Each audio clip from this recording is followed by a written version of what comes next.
El 19 de febrero de 2026, a las 8 de la mañana, 6 vehículos policiales sin marcas llegaron sin previo aviso a Wood Farm, una finca de 5 dormitorios en el extremo de una carretera privada de 3 kilómetros dentro de la finca de Sandringham, Norfolk.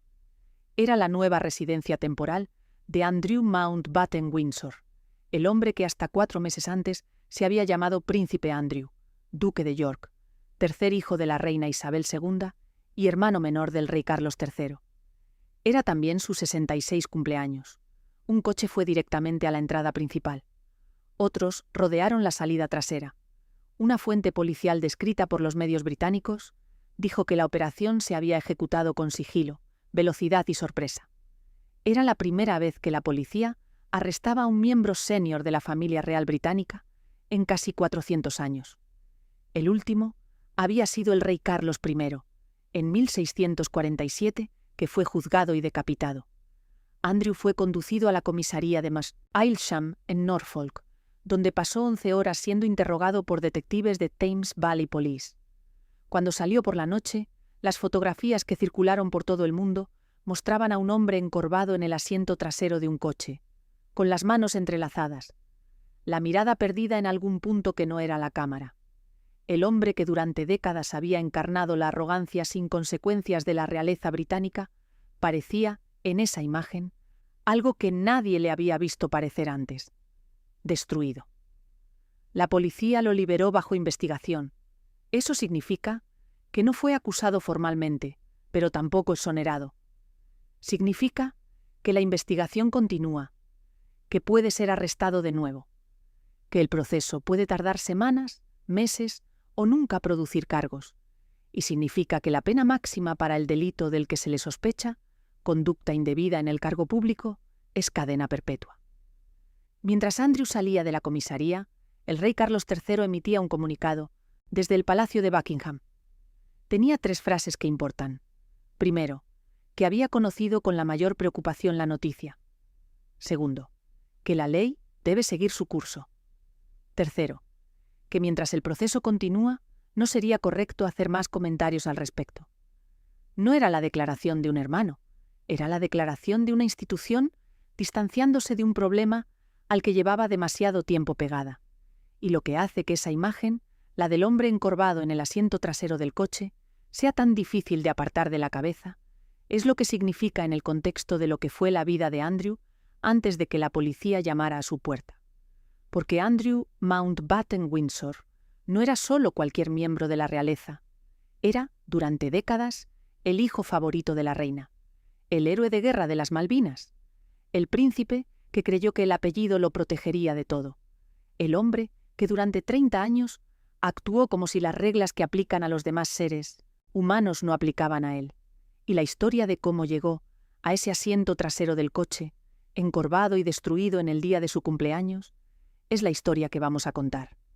Al final de este video vas a entender algo sobre Andrew Windsor, que la cobertura mediática de los últimos años, obsesionada con Epstein, ha dejado en segundo plano.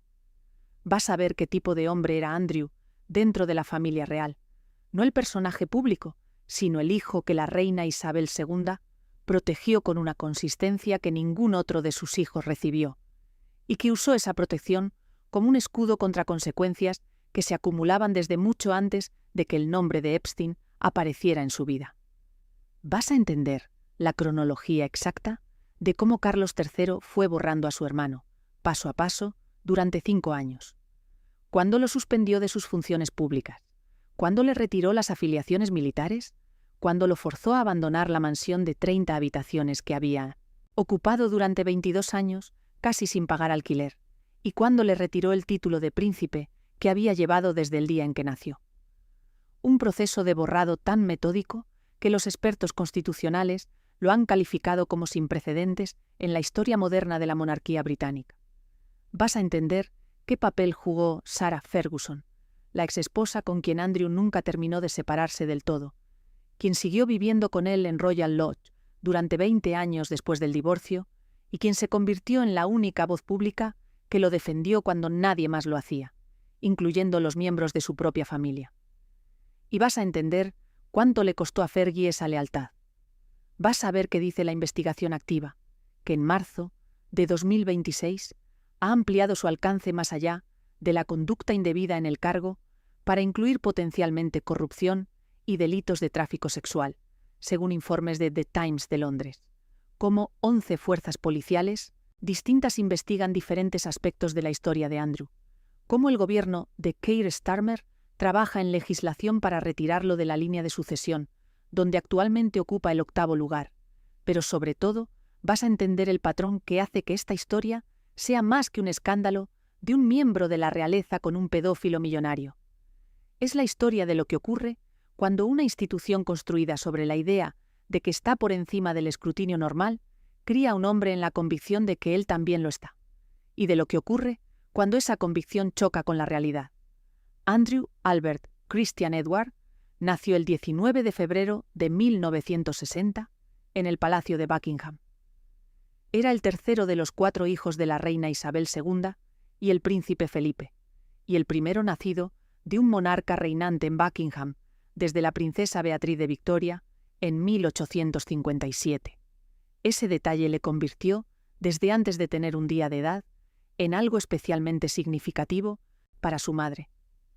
El comentador real Richard Fitzwilliams lo explicó con la precisión de alguien que lleva décadas observando la familia. Cuando Carlos y Ana nacieron, la reina llevaba apenas meses o pocos años en el trono, y estaba siendo arrastrada en múltiples direcciones por las exigencias de un cargo para el que ningún manual existe. Cuando Andrew llegó al mundo, Isabel II llevaba 8 años reinando, y era una mujer más segura, con más capacidad de estar presente de verdad. Lo que produjo fue una relación entre madre e hijo de una cercanía que ninguno de los otros hijos recibió en la misma medida, y una indulgencia hacia Andrew que los biógrafos de la familia han documentado con consistencia suficiente para que resulte difícil discutirla.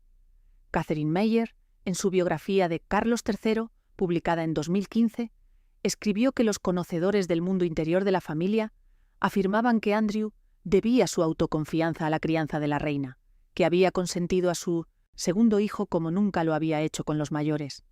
Es una afirmación que se repite en distintas fuentes con demasiada consistencia para ser solo un cliché. El resultado fue un príncipe que llegó a la vida adulta con una arquitectura psicológica específica. La absoluta certeza de que las reglas que aplican a otros no aplican a él. Sus empleados de palacio describieron a un hombre que podía explotar en un momento y luego intentar retractarse al siguiente, que reprendía al personal por no usar los títulos correctos al referirse a su abuela, y que trataba cada inconveniencia como una agresión personal.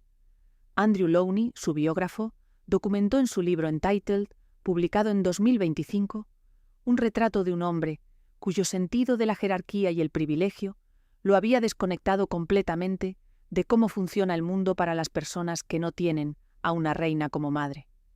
Pero en los años 80, ninguno de eso era todavía el Andrew que el público veía. El Andrew que el público veía en los 80 era otra cosa. Era el héroe de las Malvinas. Andrew había servido 22 años en la Marina Real. Pilotó helicópteros en combate durante la Guerra de las Malvinas en 1982, cuando tenía 22 años. Cuando volvió, la reina lo recibió en el muelle con una rosa roja. La imagen circuló por toda la prensa británica. El príncipe piloto, el hijo de la reina que había arriesgado su vida por su país. Los comentaristas reales de la época describieron que volvió como el chico de oro de la familia real. Los tabloides lo llamaban Randy Andy por su vida amorosa, pero con la tolerancia que se reserva para el glamour de los jóvenes ricos y famosos. Era, en ese momento, exactamente el tipo de inyección de energía y modernidad que la monarquía necesitaba. Se casó con Sarah Ferguson en 1986. La boda fue celebrada en la abadía de Westminster. Fergie era hija de un oficial de polo del príncipe Carlos, pelirroja, extrovertida, completamente diferente al tipo de mujer que el protocolo real había producido hasta entonces. La prensa la adoró durante exactamente el tiempo que tarda el entusiasmo inicial en convertirse en escrutinio implacable.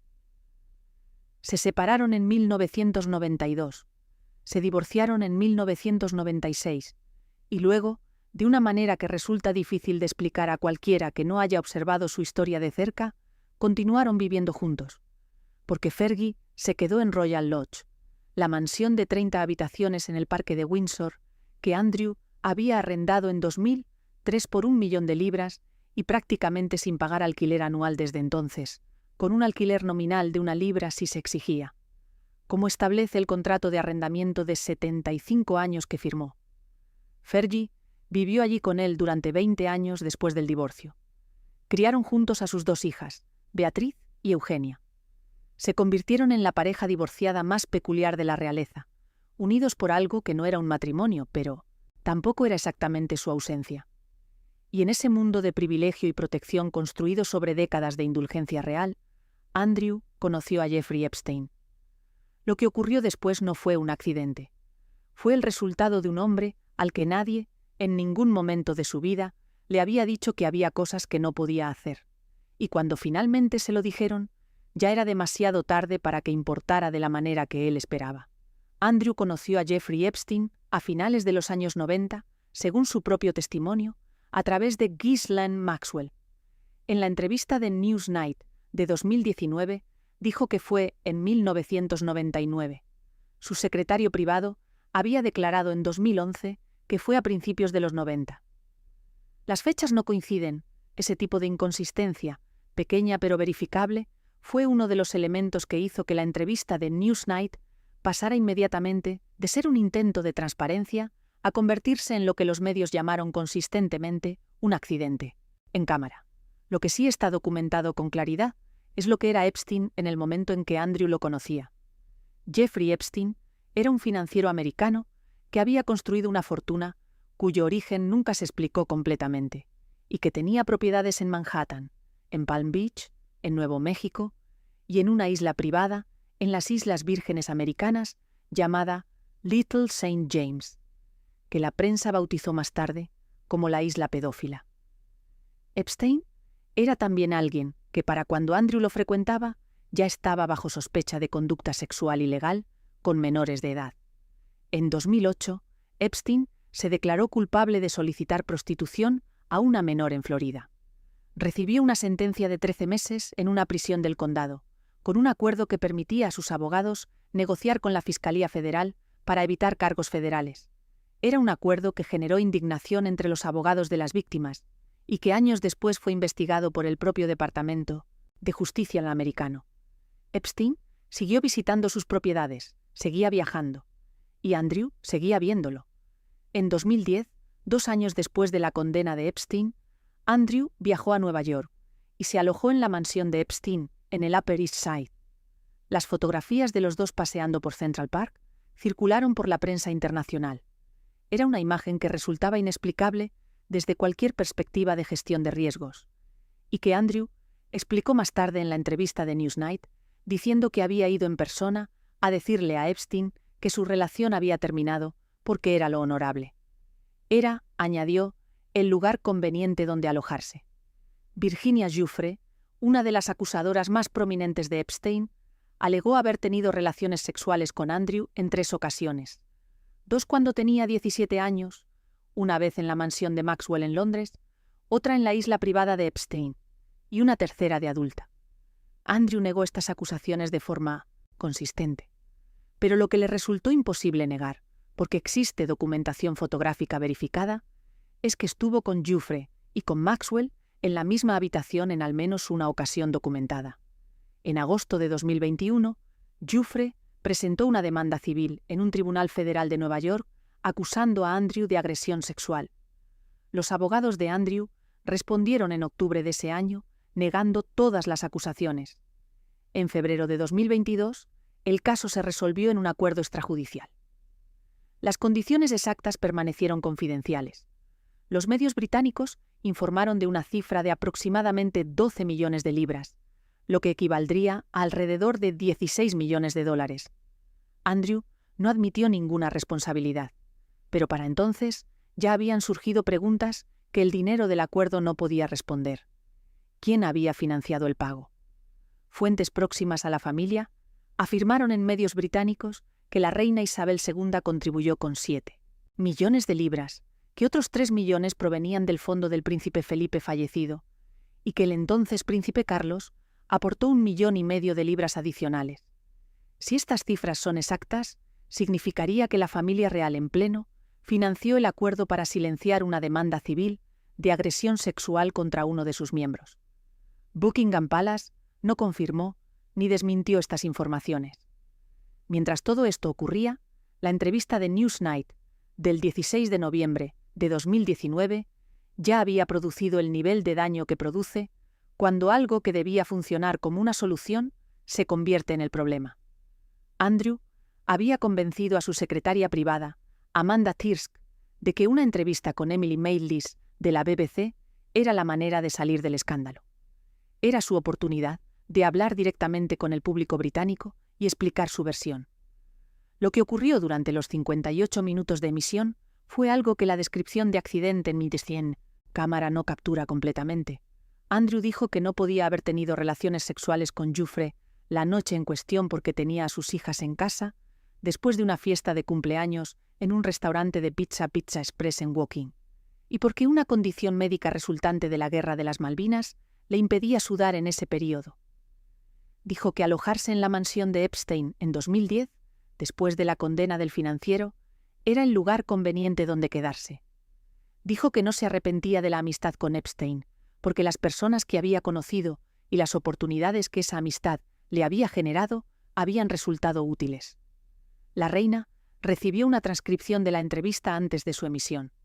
Emily Maitlis reveló años después que Andrew estaba contento con cómo había ido, que se quedó charlando con el equipo de Newsnight y les dio un tour por el Palacio de Buckingham, y que fue su equipo de seguridad el que se acercó a él con un mensaje de su madre.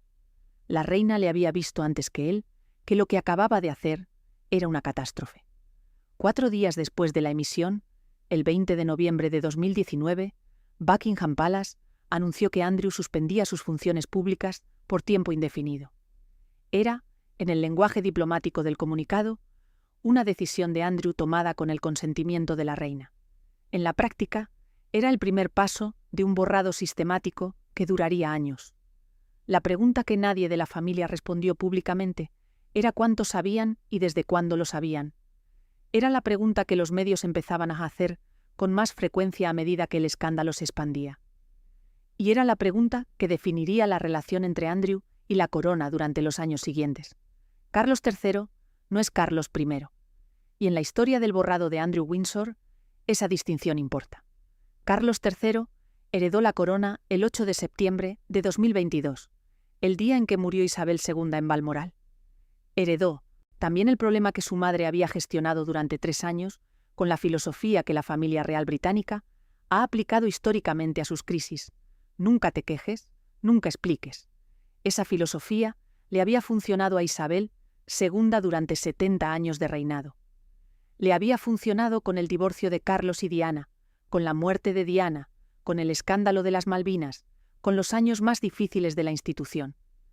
Pero con Andrew y Epstein ya no funcionaba, porque los archivos de Epstein seguían produciendo nuevas revelaciones, y cada nueva revelación producía nuevas preguntas que el silencio no respondía.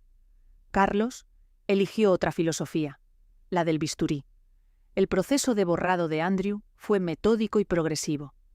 En enero de 2022, todavía bajo el reinado de Isabel II, pero con Carlos cada vez más influyente en las decisiones institucionales, Buckingham Palace anunció que Andrew perdía todas sus afiliaciones militares y patronazgos reales, 230 patronazgos, sus títulos honoríficos en el ejército, todo, y que no usaría el tratamiento de Su Alteza Real en ninguna capacidad oficial. Fue el momento en que Andrew pasó de ser el hermano del rey, en proceso de crisis, a ser, en la práctica, una persona privada con apellido real, pero sin funciones institucionales. Continuaba viviendo en Royal Lodge, continuaba siendo el duque de York, continuaba siendo el 8º en la línea de sucesión, pero la institución ya había dibujado una línea entre ella y él.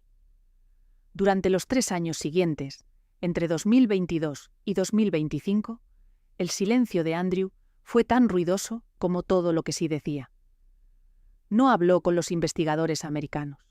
El fiscal Geoffrey Berman afirmó que Andrew había ofrecido 0 cooperación con los fiscales federales y con el FBI en sus investigaciones sobre Epstein, pese a que en la propia entrevista de Newsnight había dicho que estaba dispuesto a ayudar a las autoridades si era necesario. En abril de 2025, Virginia Giuffre murió por suicidio a los 41 años. Había pasado los últimos años de su vida luchando no solo por su propio caso, sino por el reconocimiento de todas las personas que habían sido víctimas de la red de Epstein y Maxwell. Su libro de memorias póstumo, Nobody's Girl, A Memoir of Surviving Abuse and Fighting for Justice, fue publicado días después de que Andrew renunciara a sus títulos. El libro contenía detalles adicionales sobre sus alegaciones contra Andrew. En octubre de 2025, 2 semanas después de que el libro de Giuffre empezara a circular en los medios, Andrew anunció que dejaría de usar el título de Duque de York. Era un gesto voluntario que, en el cálculo de sus asesores, debía reducir la presión mediática. No la redujo. Intensificó las llamadas parlamentarias para que la corona fuera más allá. El 30 de octubre de 2025, Buckingham Palace emitió un comunicado que fue publicado en The Gazette, el registro oficial del gobierno británico, el 6 de noviembre. El rey Carlos III había iniciado el proceso formal para retirarle a su hermano los títulos, estilos y honores. Andrew dejaba de ser príncipe, dejaba de ser duque de York, dejaba de ser Su Alteza Real. Era, a partir de ese momento, Andrew Mountbatten Windsor, y tenía que abandonar Royal Lodge. Era el borrado más completo que un monarca británico había aplicado a un miembro de su propia familia en más de 100 años. La última vez que un príncipe había sido despojado de sus títulos fue en 1919, cuando el príncipe Ernest Augustus perdió sus títulos británicos por haber combatido en la Primera Guerra Mundial del lado alemán. Pero había una diferencia crucial entre el caso de 1919 y el de 2025. En 1919, la pérdida de títulos fue consecuencia de una ley parlamentaria, no de una decisión personal del monarca. En 2025, fue Carlos III quien actuó directamente, usando sus prerrogativas reales, en una decisión que los expertos constitucionales describieron como una señal de que la monarquía estaba dispuesta a accountability de una manera que nunca antes había demostrado. El experto constitucional Craig Prescott, de la Universidad Royal Holloway, lo explicó con la frase que más citaron los medios. La monarquía necesitaba trazar la línea más gruesa posible entre Andrew y el resto de la familia real. Y eso fue exactamente lo que hizo Carlos. Andrew se mudó a Wood Farm, en el extremo de la finca de Sandringham, en los primeros días de febrero de 2026. Lo hizo, según los medios, de madrugada y con discreción. Royal Lodge, la mansión que había ocupado durante 22 años, fue registrada por la policía días después de su arresto, y a 3 semanas del traslado, la policía llegó al nuevo domicilio en 6 coches sin marcas a las 8 de la mañana de su cumpleaños. La línea que Carlos había trazado entre la corona y Andrew ya era tan gruesa como podía ser. Pero la historia de Andrew todavía no había terminado. Hay 3 relaciones dentro de la familia que definen el contorno humano de esta historia institucional. La de Andrew con su madre, la de Andrew con Carlos y William, y la de Andrew con Sarah Ferguson, la única persona que siguió a su lado cuando todos los demás se apartaban. La relación de Andrew con Isabel II no es solo el contexto sentimental de esta historia, es parte de la explicación de por qué el problema llegó a ser tan grande. Isabel II protegió a Andrew con una consistencia que sus propios asesores encontraban difícil de gestionar. Cuando se emitió la entrevista de Newsnight en noviembre de 2019 y el público reaccionó con una hostilidad que era difícil de exagerar, la reina apareció al día siguiente fotografiada a caballo por los terrenos de Windsor, con Andrew. Era un gesto que cualquier asesor de comunicación habría desaconsejado. Pero la reina no actuó como asesora de comunicación cuando se trataba de Andrew, actuó como madre. Cuando en marzo de 2022, apenas días después de que Andrew llegara al acuerdo extrajudicial con Giuffre por una cifra de hasta $16 millones, la reina asistió a la misa conmemorativa del príncipe Felipe en la abadía de Westminster con Andrew al lado. Fue uno de los actos más extraordinarios de su reinado. No había nadie en los equipos de comunicación del palacio que no entendiera lo que significaba esa imagen. La reina lo entendía también, y lo hizo de todas formas. Andrew escribió en su tributo tras la muerte de su madre, en septiembre de 2022, «Mami, tu amor por un hijo, tu compasión, tu cuidado, tu confianza, los atesoraré para siempre.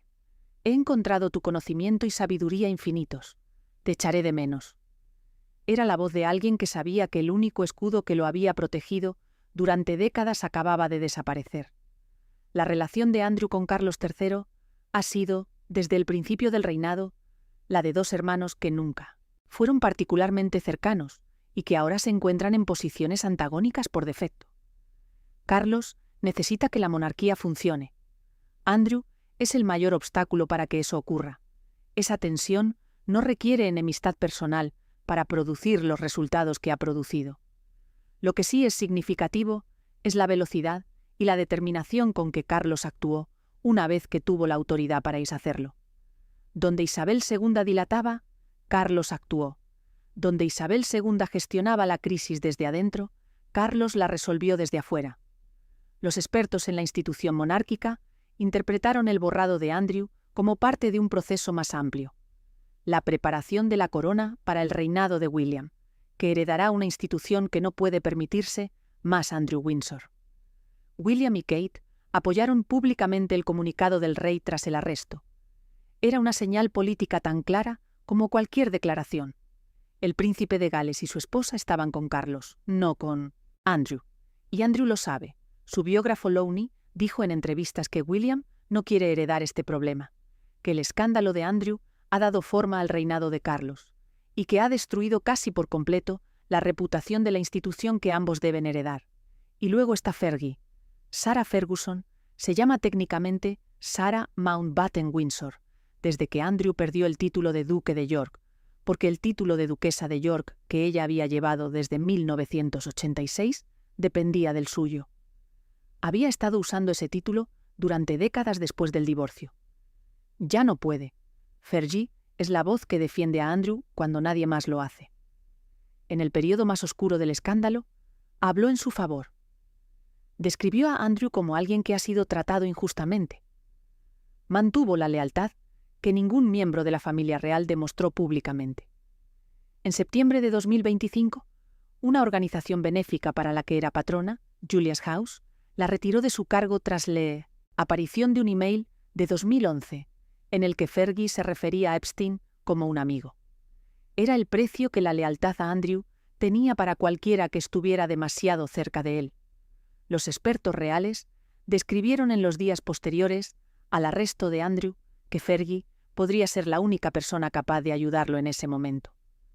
Lo que eso significa en la práctica es que una mujer que lo había visto destruir su propia vida durante décadas, que había pagado el coste de su asociación con él en términos de reputación y de patronazgos, que había perdido el título que la definía socialmente, seguía siendo la persona más próxima a alguien que todo el mundo él había abandonado.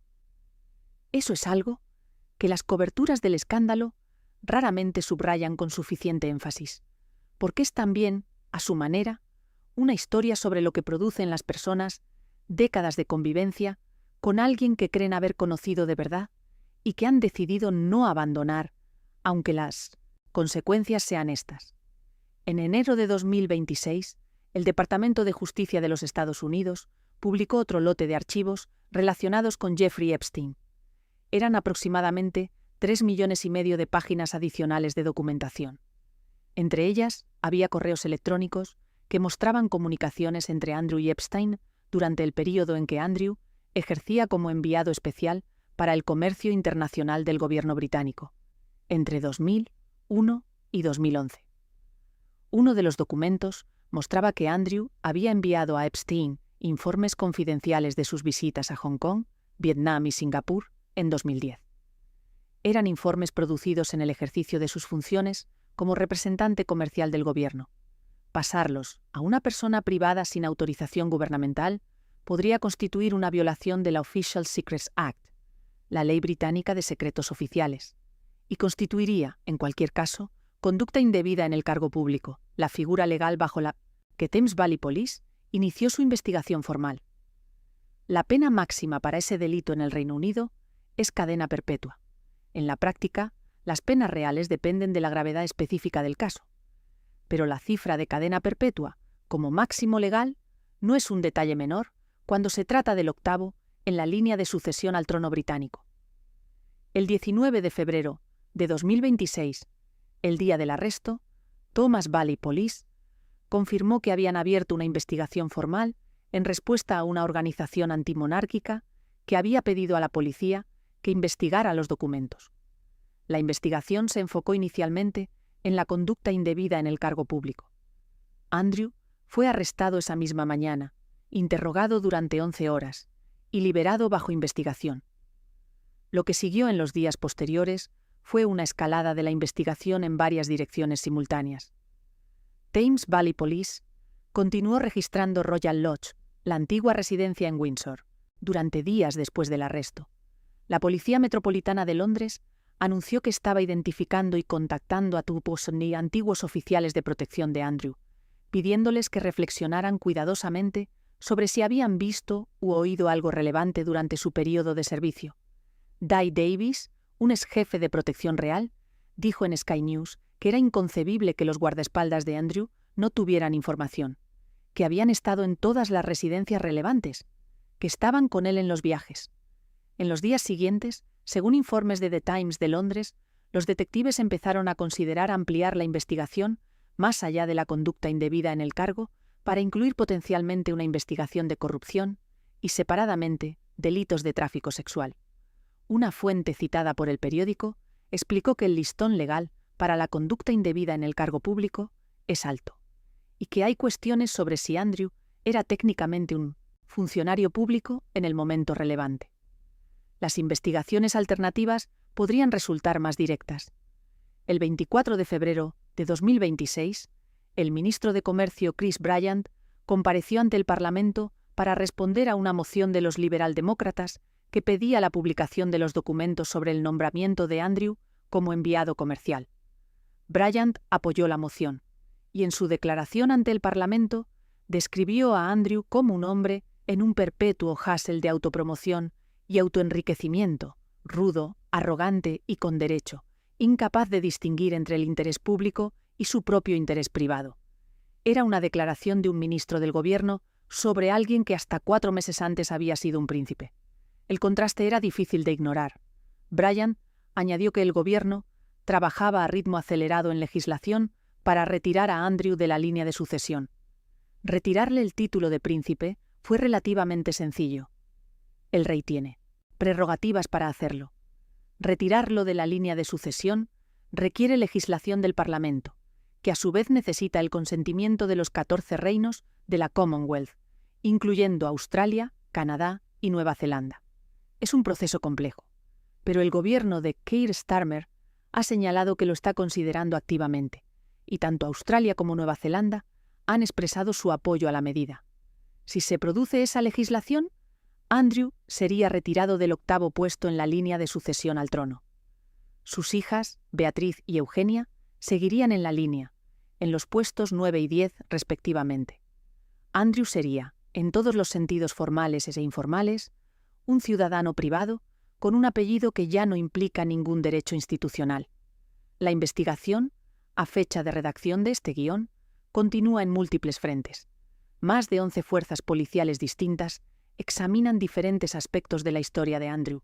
No hay plazo establecido, no hay fecha, no hay de resolución. Lo que hay es una investigación que, según los expertos en derecho penal, consultados por los medios, podría tardar semanas, meses o potencialmente más de un año en producir una decisión sobre si Andrew será formalmente acusado de algún delito. Si hay acusación formal y un eventual proceso judicial, el caso se llamaría The King contra Mountbatten Windsor, el hermano del rey contra el hermano, la institución contra la persona que la institución crió durante 66 años para creer que era intocable. Hay algo que se ve con claridad cuando se mira la historia de Andrew desde la distancia que da el tiempo, y que el foco en Epstein y en los detalles legales ha tendido a oscurecer. Que Andrew no es el primer miembro de la realeza que creyó que el apellido lo hacía invulnerable. Es el que en este momento está pagando el precio más visible de ese error de cálculo. pero el patrón es más viejo que él. Las monarquías producen en algunos de sus miembros una certeza de impunidad que no tiene que ver con la maldad. Tiene que ver con la arquitectura de una vida en la que las consecuencias normales del comportamiento humano han sido consistentemente reemplazadas por gestión institucional. Andrew nunca tuvo que enfrentarse a las consecuencias de su conducta, porque siempre había alguien en la institución dispuesto a gestionar esas consecuencias antes de que llegaran a él. Su madre, sus asesores, el aparato de comunicación del palacio, y cuando las consecuencias fueron demasiado grandes para gestionar desde dentro, el dinero. Lo que cambió en la historia de Andrew no fue su comportamiento. Lo que cambió fue la capacidad de la institución de seguir gestionando las consecuencias. Los archivos de Epstein son demasiado grandes. 3,5 millones de páginas son demasiadas para contener. El escrutinio de las redes sociales y de una prensa internacional que ya no acepta el silencio como respuesta ha hecho que el modelo de «nunca te quejes, nunca expliques» sea insostenible, de una manera que no lo era cuando se formuló en el siglo XIX. Y Carlos III, que ha visto cómo ese modelo destruyó el matrimonio de su padre con Diana y casi destruyó su propio proceso de acceder al trono, ha decidido que la única manera de proteger la institución para William es demostrar que la institución es capaz de accountability, que si alguien, dentro de la familia real, hace algo que la ley considera incorrecto, la institución no lo cubrirá eternamente. Eso es revolucionario en la historia de la Casa Windsor. Y Andrew es el precio de esa revolución. El contraste con William es, en ese sentido, completamente deliberado. William representa exactamente lo que Andrew nunca fue. Un heredero que ha interiorizado que el privilegio del título implica obligaciones de conducta que no son opcionales. Que la visibilidad que da el apellido es proporcional al escrutinio que genera. Que la modernidad de la monarquía, si es que puede existir algo así, requiere que los miembros de la familia real se comporten de manera que los ciudadanos que los financian con sus impuestos puedan reconocer como legítima. Andrew nunca interiorizó nada de eso. Fue indulgido cuando era niño. Fue protegido cuando era adulto. Y cuando la protección se retiró, no tenía los recursos internos para navegar lo que vino después. Hay algo en la imagen de Andrew saliendo de la comisaría de Aylsham la noche de su arresto que resume todo lo anterior mejor que cualquier análisis. Encorvado en el asiento trasero, las manos entrelazadas, la mirada perdida. Era la imagen de alguien que finalmente había encontrado el límite de lo que el apellido puede proteger, y que ese límite resultó ser mucho más cercano de lo que él había creído durante toda su vida. El apellido que llevó durante 66 años le abrió todas las puertas. Le dio acceso a los salones más exclusivos del mundo. Le conectó con las personas más poderosas de su época. Le proporcionó una existencia de privilegio tan absoluto que su cerebro tardó décadas en aceptar que había reglas que también aplicaban a él. Y cuando la realidad llegó en 6 coches sin marcas a las 8 de la mañana del día de su cumpleaños. La investigación continúa. El gobierno trabaja en legislación para retirarlo de la línea de sucesión. 11 fuerzas policiales examinan diferentes aspectos de su historia. Sus abogados trabajan, y Andrew Mountbatten Windsor, el hombre que fue durante décadas el hijo favorito de la reina, el héroe de las Malvinas, el príncipe que creyó que era intocable, vive ahora en una finca de 5 dormitorios en Norfolk, con sus 7 perros y la certeza de que lo que viene a continuación no está en sus manos decidirlo. Eso, más que cualquier cifra de acuerdo extrajudicial o cualquier correo electrónico enviado a un financiero condenado, es la historia real de Andrew Windsor. La historia de lo que le hace a una persona décadas de convicción de impunidad y de lo que ocurre cuando esa convicción finalmente choca con un mundo que ha decidido que ya es suficiente. Si este video te ha parecido interesante, suscríbete al canal para no perderte más historias como esta.